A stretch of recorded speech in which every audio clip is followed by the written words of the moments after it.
CMA यानी कि cost and management accountant, her CMA aspirant का दिन रात यही सपना है कि उसके नेम के आगे CMA लग जाए, नेम के आगे एक प्रीफिक्स लग जाए जो कि है CMA यानी कि कॉस्ट एंड मैनेजमेंट अकाउंटेंट।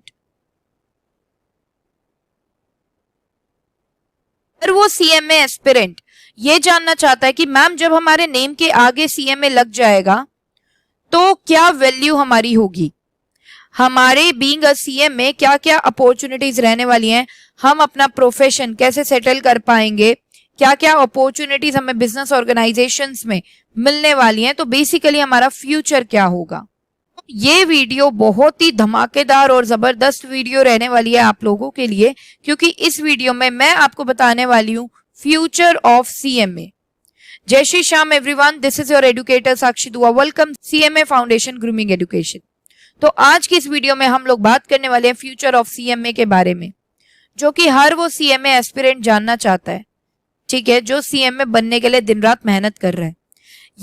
ये वीडियो बच्चों सिर्फ आपको आपके लिए अपॉर्चुनिटीज नहीं बताएंगी, ये वीडियो एज अ मोटिवेशन भी काम करने वाली है, क्योंकि आपको जब ये पता लगेगा CMA बनने के बाद क्या क्या अपॉर्चुनिटीज, क्या क्या बेस्ट अपॉर्चुनिटीज आपके लिए अवेलेबल हैं, तो वो एक मोटिवेशन की तरह काम करने वाला है कि आप अब अपनी मेहनत और डबल कर दोगे इस वीडियो को देखने के बाद। तो चलिए यहाँ पर वीडियो स्टार्ट करने से पहले मेरी आपसे एक रिक्वेस्ट है कि आप चैनल को सब्सक्राइब कर लीजिए अगर आपने चैनल को सब्सक्राइब नहीं किया है तो, क्योंकि ये चैनल दिन रात आपके लिए कंटेंट लेकर आ रहा है जो CMA फाउंडेशन स्टूडेंट्स के लिए एज अ मिरेकल वर्क करने वाला है। बेसिकली हम यहाँ पर सब्जेक्ट रिलेटेड कंटेंट भी लेकर आते हैं, मतलब आपको सब्जेक्ट से रिलेटेड जो भी चैप्टर्स हैं उनके कॉन्सेप्ट्स वगैरह हैं उस पे भी वीडियोस हम पोस्ट करते हैं। साथ में हम आपको एक जनरल नॉलेज भी देते रहते हैं, जनरल गाइडेंस देते रहते हैं कि क्या चीज आपको कब करनी चाहिए, जैसे कि आपको स्ट्रैटेजीज बताते रहते हैं कि 2 मंथ्स की क्या स्ट्रैटेजी है, 3 मंथ्स की क्या स्ट्रैटेजी है। सो बेटा ये चैनल आपके लिए इतना अच्छा वर्क कर रहा है तो जल्दी से सब्सक्राइब कर लीजिए, क्योंकि इस चैनल के थ्रू आपकी जो जर्नी है CMA फाउंडेशन की वो बहुत ही ज्यादा इजी होने वाली है। तो चलिए स्टार्ट करते हैं हमारी आज की वीडियो, फ्यूचर ऑफ CMA। चलिए, अगर हमें फ्यूचर समझना है CMA का इंडिया में तो हमें बेटा रोल समझना होगा CMA का। तो आइए देखते हैं कि CMA की क्या ड्यूटीज रहती हैं एक ऑर्गेनाइजेशन में, या क्या रिस्पॉन्सिबिलिटीज दी जाती हैं एक CMA को एक ऑर्गेनाइजेशन में। तो सबसे पहले रिस्पॉन्सिबिलिटी जो रहती है वो रहती है फाइनेंशियल मैनेजमेंट।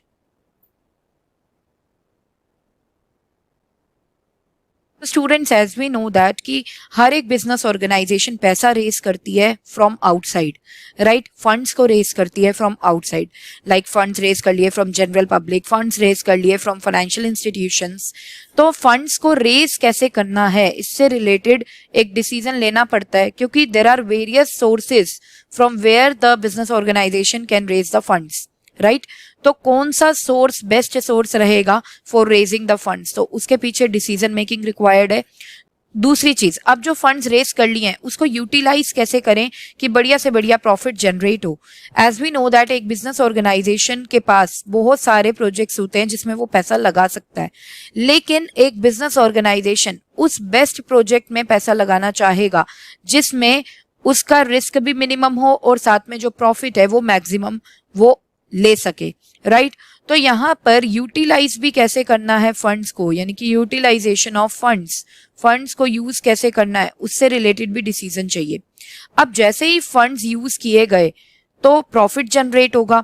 अब प्रॉफिट को कैसे मैनेज करें, यानी कि मैनेजमेंट ऑफ प्रॉफिट, इससे रिलेटेड भी डिसीजन चाहिए, राइट, कि कितना प्रॉफिट का अमाउंट अभी हम यूटिलाइज कर लें और कितना प्रॉफिट का अमाउंट सेव करके फ्यूचर यूज के लिए रख दिया जाए, राइट। और इसको हम ऐसे भी समझ सकते हैं कि कितना प्रॉफिट का amount as a dividend shareholders में डिस्ट्रीब्यूट कर दिया जाए और कितना प्रॉफिट का अमाउंट फ्यूचर के यूज के लिए सेविंग्स करके यानी कि रिटेन्ड अर्निंग्स की तरह साइड में रख दिया जाए। तो financial management is concerned with taking the decisions regarding raising of funds, utilisation of funds and management of profit. So financial management एक सीएमए करता है और कोई भी बिजनेस ऑर्गेनाइजेशन नहीं होगी बच्चों जहां पे फाइनेंशियल मैनेजमेंट ना होता हो। तो आप देखिए कि हर एक बिजनेस ऑर्गेनाइजेशन में आपका स्कोप बनता है, आपके लिए जॉब है हर एक बिजनेस ऑर्गेनाइजेशन में, क्योंकि बिजनेस ऑर्गेनाइजेशन में फाइनेंशियल मैनेजमेंट तो होगा ही होगा। दूसरा, कॉस्ट अकाउंटिंग।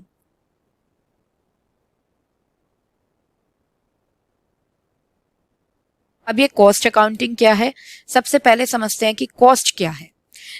देखिए स्टूडेंट्स, दो टाइप की ऑर्गेनाइजेशंस होती हैं मेनली। एक होती है ट्रेडिंग ऑर्गेनाइजेशन जो रेडीमेड गुड्स लेकर आते हैं और सेल आउट कर देते हैं कस्टमर्स को, ठीक है। फॉर एग्जांपल स्टेशनरी शॉप्स, आपने सुपरमार्केट्स देखी हैं, सुपरमार्केट्स में रेडीमेड गुड्स लेकर आए जाते हैं और उसके बाद उन्हें सेल आउट कर दिया जाता है कस्टमर्स को। दूसरा, मैन्युफैक्चरिंग कंसर्न्स। मैन्युफैक्चरिंग कंसर्न्स वो वाली कंसर्न्स होती हैं जो गुड्स को बेचने से पहले खुद ही गुड्स को प्रोड्यूस करती हैं।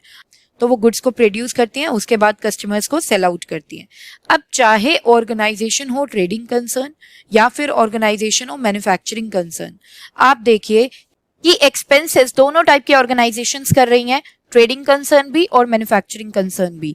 अब यही एक्सपेंसेस जो trading concern and manufacturing concern कर रही हैं ताकि कस्टमर्स को प्रोडक्ट्स एंड सर्विसेज अवेलेबल हो पाए, that is called cost, right. So basically these expenses are called cost. अब हर एक बिजनेस ऑर्गेनाइजेशन चाहती है कि जो उसकी कॉस्ट हो वो कम से कम हो, राइट। हर एक बिजनेस ऑर्गेनाइजेशन मिनिमाइज करना चाहती है अपनी कॉस्ट को, क्योंकि जितनी कॉस्ट कम होगी उतना ही प्रॉफिट क्या होगा, ज्यादा होगा।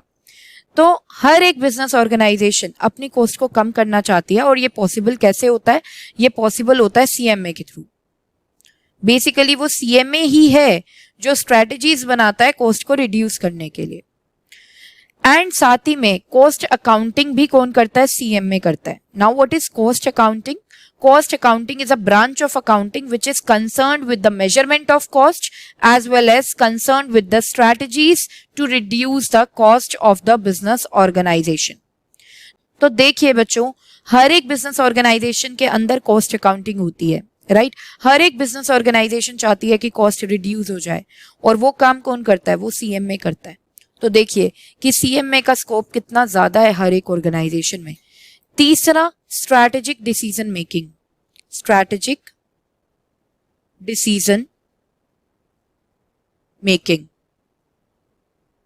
Now we know that business organization requires a decision making regarding the financial management, regarding the cost accounting, right? Or you can say regarding the strategies to reduce the cost.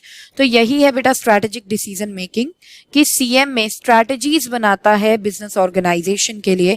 ये strategies बनाता है regarding the raising of funds, utilization of funds, management of profit, regarding the reduction of cost, right? जिससे कि business की growth हो सके, जिससे कि business organization day by day grow करती जाए और उसका जो प्रॉफिट लेवल है वो इंक्रीज होता चला जाए। तो strategic decision making is one of the important task which is done by the CMA. तो इसका रोल ही इतना स्ट्रॉन्ग है कि आप देख रहे हैं कि बिजनेस ऑर्गेनाइजेशन कोई भी ना तो बिना फाइनेंशियल मैनेजमेंट की होती है, ना बिना कॉस्ट अकाउंटिंग की होती है, ना ही स्ट्रैटेजिक डिसीजन मेकिंग के बिना होती है, राइट। तो ये सारी की सारी तीनों चीजें जो एक सीएमए कर रहा है ये हर एक बिजनेस ऑर्गेनाइजेशन में चाहिए। तो आप देखिए कि स्कोप कितना वाइड है सीएमए का। चलिए अब हम बात करेंगे कि सीएमए की जो डिमांड रहती है वो मोस्टली कौन से सेक्टर्स में रहती है। तो जनरली बेटा जो सीएमए की डिमांड है वो सबसे पहले मैं ये बोलूंगी कि मैन्युफैक्चरिंग सेक्टर में रहती है। As we know that manufacturing sector में प्रोडक्शन होती है गुड्स एंड सर्विसेज की, राइट। और मैन्युफैक्चरिंग सेक्टर में क्योंकि प्रोडक्शन हो रही है तो कॉस्ट भी इनकर हो रही है और कॉस्ट ऑफ प्रोडक्शन को कैसे कम करना है वो स्ट्रेटेजी सीएमए बनाता है। तो इसीलिए सीएमए की रिक्वायरमेंट बहुत ही ज्यादा होती है मैन्युफैक्चरिंग सेक्टर में। दूसरा, we will talk about the service sector. Service sector में भी सीएमए की रिक्वायरमेंट बहुत ज्यादा रहती है क्योंकि जो भी सर्विस प्रोवाइडिंग कंपनी है, लाइक बैंकिंग इंडस्ट्री है, मेडिकल इंडस्ट्री है, राइट, ये जितनी भी सर्विस प्रोवाइडिंग ऑर्गेनाइजेशंस हैं सर्विस प्रोवाइडिंग इंडस्ट्रीज हैं, इनमें सीएमए की रिक्वायरमेंट रहती है ताकि जो कॉस्ट ऑफ प्रोवाइडिंग सर्विसेज है वो कम से कम हो सके और इन कंपनीज का जो प्रॉफिट है वो इंक्रीज हो सके। तीसरा, सीएमए की जो रिक्वायरमेंट सबसे ज्यादा रहती है वो रहती है फाइनेंशियल सेक्टर में। फाइनेंशियल सेक्टर में एज वी नो दैट जितनी भी ऑर्गेनाइजेशन फाइनेंशियल सेक्टर से रिलेटेड होती हैं, लाइक बैंक्स हैं, फाइनेंशियल इंस्टीट्यूशंस है, लाइक म्यूचुअल फंड्स, राइट, तो ये सब में फाइनेंशियल मैनेजमेंट तो अच्छे से चाहिए ही है। और फाइनेंशियल मैनेजमेंट कौन करता है? वो सीएमए करता है। तो आप देख सकते हैं कि सीएमए की जो डिमांड है मैन्युफैक्चरिंग सेक्टर में भी आपको मिलेगी, सर्विस सेक्टर में भी मिलेगी एंड फाइनेंशियल सेक्टर में भी मिलेगी, जो one of the top growing sectors हैं इंडिया के।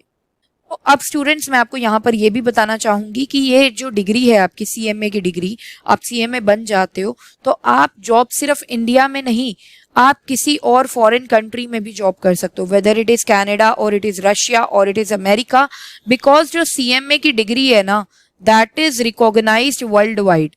ठीक है, इसको रिकॉग्नाइज किया जाता है पूरे वर्ल्ड में, मतलब हर एक कंट्री में ये सीएमए की डिग्री आपकी वैलिड रहेगी। ठीक है, आपने इंडिया से सीएमए डिग्री की है लेकिन इसकी जो वैल्यूएशन है, इसकी जो इंपॉर्टेंस है वो आपको हर एक फॉरेन कंट्री में देखने को मिलेगी। ठीक है, तो आप अगर सीएमए बन जाते हैं तो ये नहीं है कि आपको सिर्फ इंडिया में ही जॉब करनी है, आप किसी और फॉरेन कंट्री में जो भी आप जहां पर भी सेटल होना चाहते हैं, आपका सपना है किसी और फॉरेन कंट्री में सेटअप होना, तो आप आराम से अपना प्रोफेशन सेटल कर सकते हैं उस पर्टिकुलर कंट्री में। तो सीएमए को वर्ल्ड वाइड रिकॉग्निशन दिया गया है, मतलब आप किसी भी फॉरेन कंट्री में जॉब कर सकते हैं। तो देखिए कितना बढ़िया स्कोप है। आजकल देखती हूँ मैं मोस्टली स्टूडेंट्स का यही एम होता है कि इंडिया में सेटल नहीं होना है, बाहर जाके किसी फॉरेन कंट्री में सेटल होना है ना। तो अगर आप ऐसा कुछ सपना रखते हैं तो सीएमए से आपका ये वाला सपना भी पूरा हो सकता है। नेक्स्ट, सीएमए डिग्री अटेन करना ही अपने आप में एक मार्क है प्रोफेशनल अचीवमेंट का, प्रोफेशनल अचीवमेंट का। देखिए सीएमए की जो डिग्री है वो हर कोई नहीं अचीव कर पाता है ना, इवन हर कोई सीएमए एस्पिरेंट भी नहीं बनता है। तो ये जो डिग्री है ये सिर्फ वही बच्चे अचीव कर सकते हैं जिनका विजन बहुत अच्छा क्लियर हो, ठीक है, और साथ में वो हार्डवर्क और स्मार्ट वर्क दोनों करना जानते हो। तो ये सब बच्चों की बात नहीं है कि वो सीएमए की डिग्री कर लें, सिर्फ वो स्टूडेंट सीएमए की डिग्री अटेन कर सकते हैं जो हार्ड वर्किंग होते हैं, बढ़िया विजन रखते हैं, ठीक है, और अपना प्रॉपर टाइम डिवोट करते हैं अपने करियर को डेवलप करने में। तो सीएमए की डिग्री हासिल करना अपने आप में ही एक बहुत बड़ी प्रोफेशनल अचीवमेंट हो जाती है। सीएमए एक नॉर्मल डिग्री नहीं है बेटा, ये एक प्रोफेशनल डिग्री है, प्रोफेशनल कोर्स की डिग्री है, ठीक है, और प्रोफेशनल कोर्स की डिग्री बहुत ही कम बच्चे अटेन कर पाते हैं। तो आप सोचो कि ये कितनी बड़ी अचीवमेंट है आपके लिए अगर आप ये सीएमए की डिग्री को अटेन करते हैं। नेक्स्ट, यहाँ पर मैं आपको बताना चाहूंगी जब आप सीएमए कर लेंगे तो आप ऑर्गेनाइजेशन की टॉप मैनेजमेंट की पोस्ट भी ले सकते हैं। टॉप मैनेजमेंट की पोस्ट के लिए भी आप अप्लाई कर सकते हैं।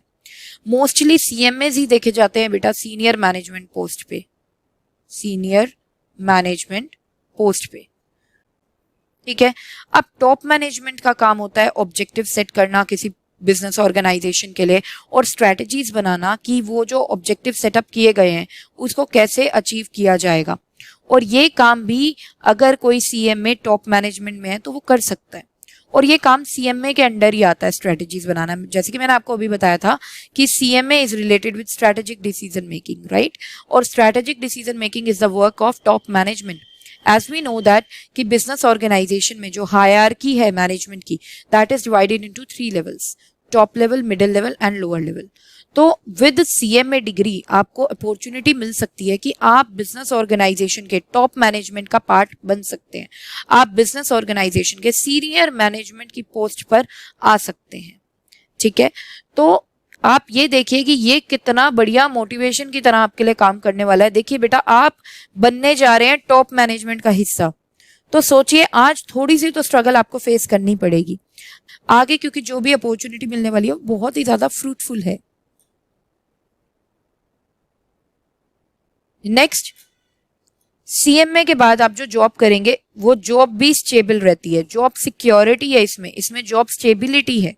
अगर इकोनॉमी में कुछ फ्लक्चुएशंस आती हैं, अगर आती भी है तो उससे सीएमए की डिमांड पर कोई इफेक्ट नहीं आने वाला। सीएमए की डिमांड उतनी रहेगी जितनी है, इवन वो ग्रो हो सकती है लेकिन कम नहीं हो सकती सीएमए की डिमांड इंडिया में, राइट। जैसे कि आपने देखा था कोरोना वायरस का टाइम था, तो उस टाइम पे हमने देखा था बहुत से लोगों की जॉब चली गई थी, है ना, लेकिन सीएमए की जॉब नहीं जाती।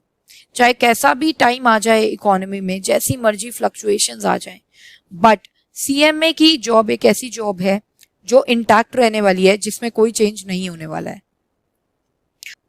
तो ये एक एवर डिमांडिंग पोस्ट है जो हर जगह रहेगी।